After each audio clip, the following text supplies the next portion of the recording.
Today we're going to talk about the top 5 myths that are related to your RV tanks. And a lot of people believe these myths, and we're going to talk about them and tell you what's true instead. Welcome to another 2-Minute Tech Tip Tuesday. Brought to you by the National RV Training Academy, the largest hands-on RV training academy in America. My name is Sue Rasmussen, and I'm an instructor here at the NRVTA, and I also own a company called Royal Flush RV, and I clean out black and gray tanks for a living. The first myth, this is really common. This myth is, if you throw some ice down in your tank before you go on a road trip, that ice is going to scrub out those tanks and scour all the stuff out on the sides. And a lot of people believe this myth. A lot of people use this religiously. Here's the truth. That ice is going to melt in a minute or two, and it's not going to do anything in the tanks. What? What would do just as well is putting a little bit of water in the tank, putting a little bit of tank treatment in there, and that's going to do the same thing. It's just going to slosh around while you're driving. So no need to buy. The only thing the ice is cleaning out is your wallet. Just put some water in there and you'll be fine. All right, the second myth is that if you have odor in your tank and you just put more fragrance, chemical that has fragrance in it, that's a good thing to do, that will help the odor. Here's the truth. All you are doing is masking the odor, and more fragrance in the tank is not going to solve that problem at all. This is like how I like to say it. We don't need to make the poo smell better. We just need to eliminate the odor in the first place. So trying to add fragrance on top of the odor from your tank, not going to help. The main thing is clean out the tank, and if the odor persists, get the tanks clean, get everything out of there. Then you're not going to have to try to keep masking the odor that comes out of there. Because when your tanks are working properly, you really should not have odor from them. You should not have it in your trailer. You should not be dealing with it day in and day out. Myth number 3.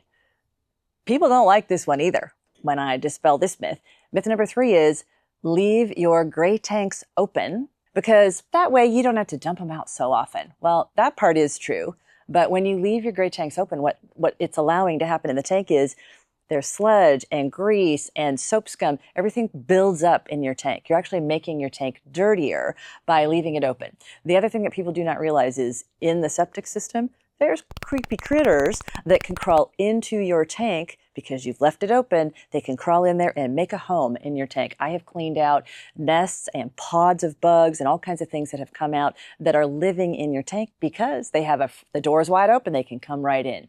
So for your gray tanks, keep them closed until it's time to dump. Yes, it's a little less convenient. You're going to have to go dump them more often, but that is going to be the best for your gray tanks. The only 2 exceptions that I make for that is, number 1, if you have a bunch of family and you're doing a big family reunion and everybody's taking a shower on a Saturday morning, for example, just leave them open until everybody's taken their shower and then go close them. The second time that to me it's really important to leave your gray tank open is if you have a dishwasher or a washing machine. Leave the gray tank open while you are running that appliance. Some tanks, even running the appliance once, you're going to overfill the tank, or the pressure is going to be too much and it can damage the tank. So leave the valve open on your gray tank on that, and then close it right after. Myth number 4 is you can tell what's going on in your tanks by your tank monitors. This is how a lot of people think about their monitors. They'll say, oh, those RV tanks, the monitors on them never work. The truth is they actually do work, but they get coated with sludge and grease and buildup and all that kind of stuff. And so that's going to impact what you think is going on. The other thing that can impact is your sensors might read 0 or empty, and you might think, oh, that means my tanks are clean. May or not be true at all. So to keep your tanks working really well, still do all the maintenance that you're going to do them. Use your tank product, rinse them out after you're using them. Occasionally get them cleaned if they need it, because those sensors are giving you information, but they're not telling you the whole story about what's actually going on in your tank.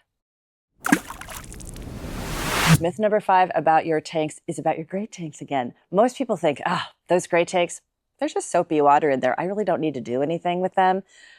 I can tell you that is not true. Your gray tanks, in many cases, are much dirtier than your black tanks are. Most people think, oh, I got to take care of my black tanks. And so they do, but your gray tanks, They smell worse because if you think about it, everything that's going down there, I call it the petri dish. You got skin and hair and soap scum and all the products that you use, food, grease gets down there, and it just makes a petri dish. You got black mold forming, you got bacteria forming, everything turns rancid in there. And often when I open up a gray tank, it smells much worse than the black tank. And usually the RV owner is standing right with me when I'm cleaning their tanks, and they can tell, and they can see what's coming out, and they'll go, oh, you said this would be dirty. I had no idea what would actually be in there. I see all kinds of stuff. I've seen stuff coming out of a gray tank that looks like mud. I've seen stuff that looks like chunky gray baked potato soup. It was so chunky and thick. I've seen big pieces of things that I know did not go down the sink that way. They couldn't have, they wouldn't have fit, but they basically collected while they were down in the tank and then came out as huge chunks of things. I've seen all kinds of things coming out. So rather than thinking that your gray tank is just soapy water, treat it as you treat your black tank. Take good care of it, rinse it out, use your tank products in it, just like you would use in your black tank. And that's going to keep your gray tank working well a lot longer.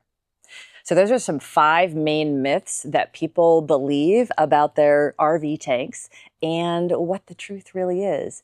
And there's your tech tip. All right, before you get to the bloopers, which is why you're here in the first place, the RV industry needs thousands of RV technicians and inspectors, and now is the perfect time to do that. If you want to make more money or have more control over your time, go ahead and click the link below. Or if you just want to learn how to fix your own RV, got something for you there. Head over to rvtechcourse.com and get started today. Now for the reason that you're at the end of the video, roll the bloopers. All right, test, test, test. We're ready to go? Okay. Like, what are you doing over there? Okay, and there's your Tech Tip Tuesday. No, just there's your, mess that up every darn time, every time.